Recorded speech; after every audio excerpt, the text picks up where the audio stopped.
scratch that tire the first 2 times. Yeah? I think we haven't taken any videos, but we take photos. Is that correct? And this one's for Susie and Eric, because we're really having a hard time here. I mean, I don't know if we can take this anymore. I mean, it's just terrible. How can you handle something like this?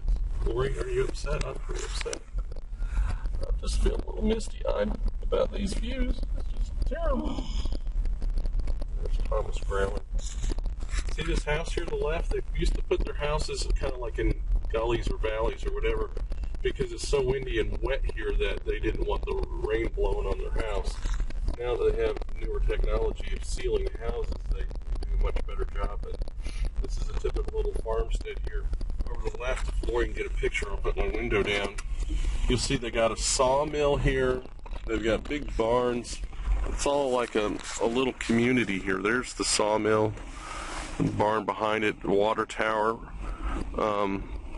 Old-timey sawmill there too. See that? It's not like a bandsaw or anything. Beautiful house, nice German house. Got that German architecture with that funky kind of beige paint that they use. They also use yellow paint a lot. And then your typical Catholic shrine here, which is beautiful in itself. Always got the nice gardens going on. There's a beautiful garden here.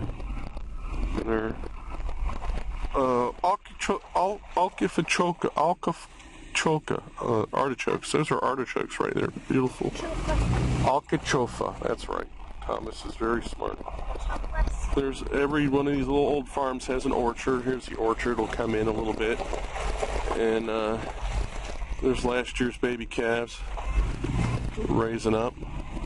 Probably graining the steers on the hill there. Here, let me give this back to Lori. Here we are at the rise of the hill again. Get over so I don't get hit. These poor, unfortunate people have to deal with this view every single day of their life that the sun's out anyways. I just don't know how people can stand it. It's just terrible. Much rather be back, in a subdivision somewhere in the United States, just looking at my neighbor's bathroom window. And this is terrible. How do people stand this? This ought to be illegal. Those big white round things are bales of silage. Yeah, it's hay, but they call it silage because it's green, and they cut it for the dairy cattle. Most of the farms here are dairy farms. That's a better way to store them, and they call them bolsas.